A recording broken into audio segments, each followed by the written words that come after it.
Hello, hello, hello, everyone. I am Chonoch Vesakunda. I'm a SIM student.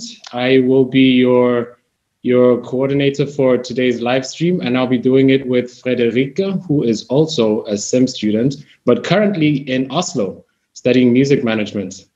And I'll let her take the show to say a bit more. Yeah, hi, everybody. Like Chono said, I'm Rebekah, and I'm also studying creative industries management. And right now I'm focusing on music production here in Oslo in my semester abroad. I would like to introduce our panelists for today. Give a warm welcome to Rebekah. She is DJ and techno music producer from the UK. She's one of Europe's leading techno artists, and she's been working in the scene since the 90s. Furthermore, she launched the campaign #ForTheMusic against sexual harassment and assault. We also welcome Randolph. He is photographer, filmmaker, content creator. He's known for formerly having managed the social media and visual communication for Ben Clark, and he's also a DJ. And a warm welcome to Brigitte Bier.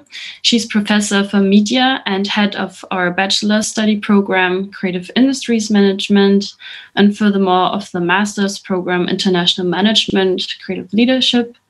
And she's doing research on arts and business, performances, and visuals. With this, I would like to hand over to Brigitte. Hi, Frederica. Thanks for the introduction. So from my side, also very warm welcome. I'm really happy to have our two guests here, and you, Frederica, and Shono, and all the other guests. What is the purpose of the meeting? So we are continuing our series, Creative Industries in Times of Disruption. This is where we speak about how to manage through unforeseen events and what personal abilities and professional skills help you in this situation. So this is from us as a university, a form of research inquiry into new ways of managing and helping us to find new ways to educate students to support, market and manage success in the creative industries and beyond. And also this is a very practical and practice-driven exchange with the artists and professionals from the field. And I'm really happy to have you here. We are curious to find out a little bit more about where you're coming from in terms of training, and if you can build on your education in this area and the current situation. So basically, my background is that's what you guys. Well, basically, I've been, I come from a journalism background, so. I started my working career in the early 2000s as a photojournalist, and because I worked for basically most of the major newspapers in the U.S. and Canada, in London, and because of that, once again during the sort of financial crisis, sort of newspapers kind of went into the toilet, and so I had to rebrand and sort of refocus my energy towards a different market. And I just happened to find out that DJs and the music industry were dying for photos and videos. So this is some of my older sort of press work, like Bill Clinton and the Queen and Snoop Dogg and Gordon Brown there. And yeah, so I got really, really lucky, and I stumbled upon an artist that I really liked at the time, back in about 2011, a guy called Ben Clark, and I sort of pitched him my idea that, hey, look, if you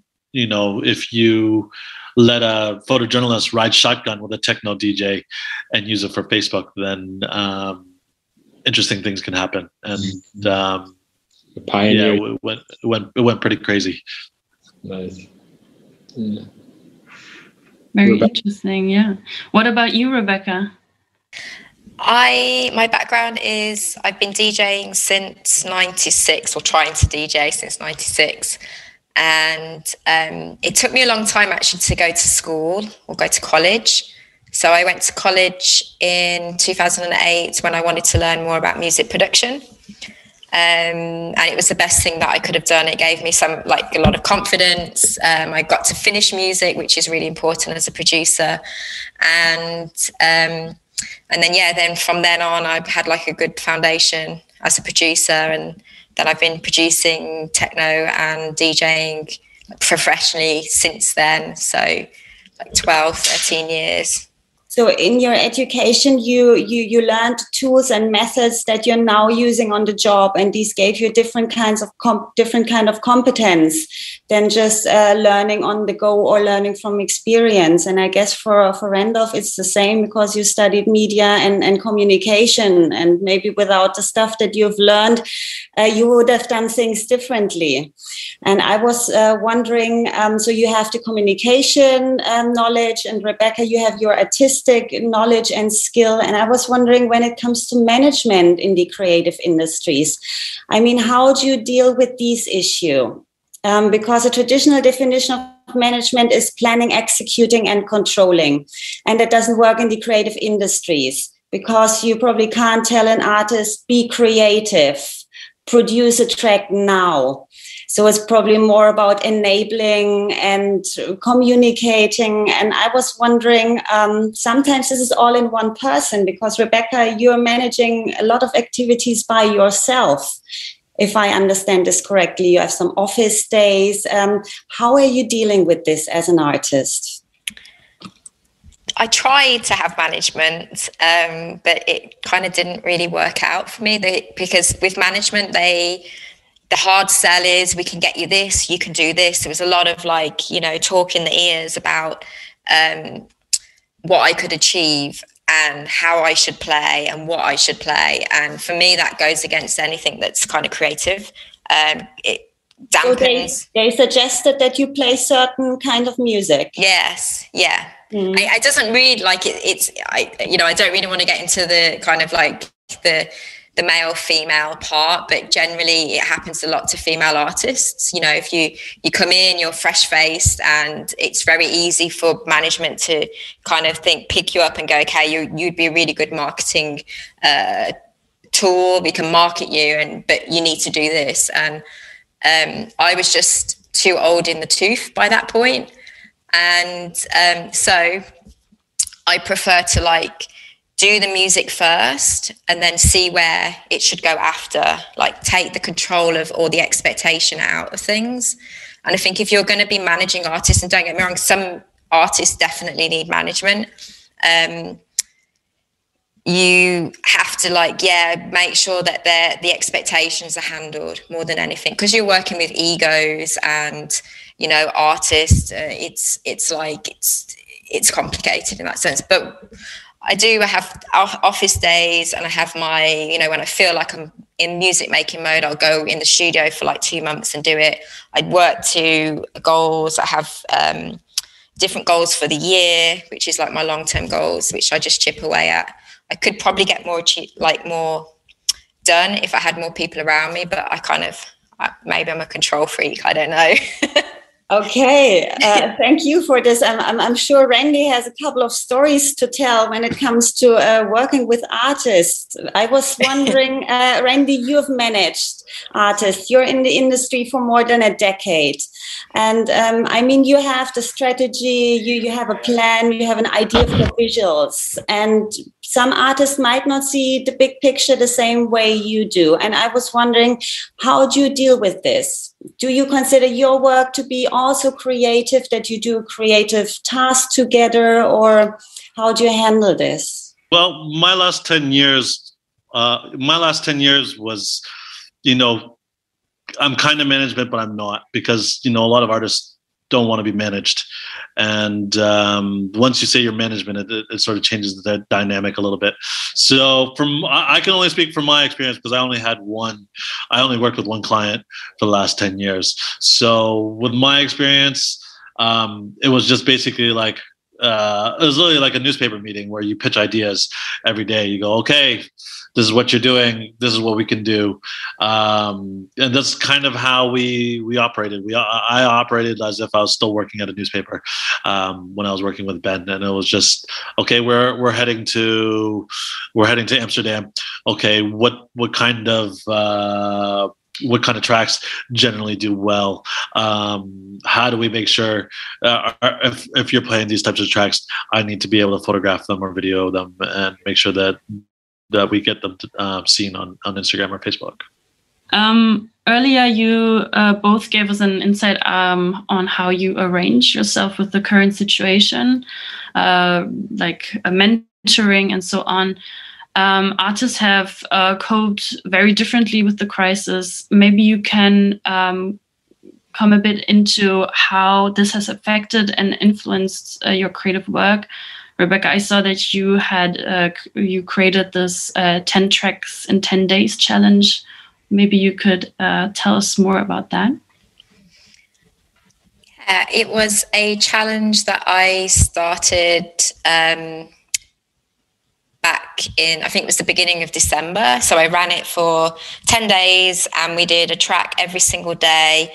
And I would just set an objectives to be creative, and it was to really help producers be more productive and to really show them different ways of how to use creativity. So one day we would make a track with, I think it was we did a film score. Another day we would do a remix. Another day we would start with the breakdown. So you create the breakdown first and then you build the track around it. So it's just to give producers a different way to create music and to get them out of their own habits, especially if they're stuck on a loop, just making the same track over and over. And some of the people on the course or the challenge actually had never finished an arrangement. And that was one of the requirements. You have to finish a 5-minute track every day. So it was tough, but it was really rewarding. I was doing 14 hours a day, marking people, listening to music and creating my own track for that day. And it was just I was in this vortex with 150 other producers, and it was really humbling, but yeah, it was super emotional and yeah, it's good. So these little ideas is something that that I just come up with, and I want to do the next, maybe then another course. So it just moves on, but it's good to give back. And I think it's really important for the community as well, that even though we're not playing music out in clubs, we have to keep the scene going. So we have something to come back to. That's my general idea anyway. And you have produced this track. Would that be the moment to... Yeah, this was made sort of in between 2 challenges. So in between my 10-day challenge and then in between the Weekend Warrior, which was still 10 days, 10 tracks.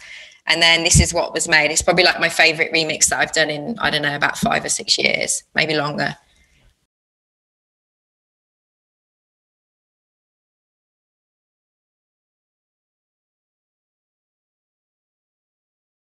How's it been for you, Randolph? How have you coped with this crisis in terms of your creative work? Have you started some things that you didn't do before in this crisis, or how did you manage? Yeah, it's really crazy. I've never experienced where, normally over the last, say, 10, 15 years, the waves of work will kind of go up and down. But for the past year and a half, it goes okay. You think you're going to go okay for the next 3-4 months, everything's fine. And then within a week or two, it just completely changes and your clients can't work with you or things aren't working out. So it's going on a much, the cycles go much quicker now. So it's not been easy. I still have some clients that sort of, are keeping it going, including Rebekah. And so I'm very, very, very grateful for that. But I also there's, pretty much every week I kind of have some new idea to keep me going, because if I don't have new ideas, then I'm not doing anything. So, and then, I need to keep my mind engaged. Most of the answers that you gave kind of revolve around the idea of, reinventing yourself, experimenting, getting closer, taking things easier. And I mean, of course, we know that the music industry has had a heavy impact financially, but to the creatives and artists themselves. You know, we're all still together. We're all still surviving. We're managing, and we're being there together for each other, which links to one of the common answers that the students gave us, because we carried out an interview with some of the students in our university, asking them, why are you still studying, especially during a time like this where it feels like, you know, nothing, like this industry won't come back, you know, and all of them talked about, you know, the skills that you learn, the time to experiment, the connections and the community that you still build, especially now in a time where it's hard to meet people, but then you still have this, you know, institution with so many creatives that are creating and doing stuff, you know. So it sounds like it's somewhat easier when you're studying to do what you guys are already doing out there in the professional world. So thank you very much to the both of you for everything that you've said. Yeah, thank you for coming in. So that was different from what you normally do. You should just do this more often. You're a great guest. And we're sweating. I don't know. That's normal. Yeah. In university, let me tell you. I guess my one tip to all the creatives out there is just keep going. Don't take no for an answer. And if one person says they don't like your work, then, you know, there's about a million other people. It only takes one person to say yes out of the thousands of no's. And of my experience, you know, I've had a million no's come my way, and I've only had maybe 3 or 4 yeses really change the course of my career. So somewhere there's going to be someone that sort of likes your work, and you just have to find that person.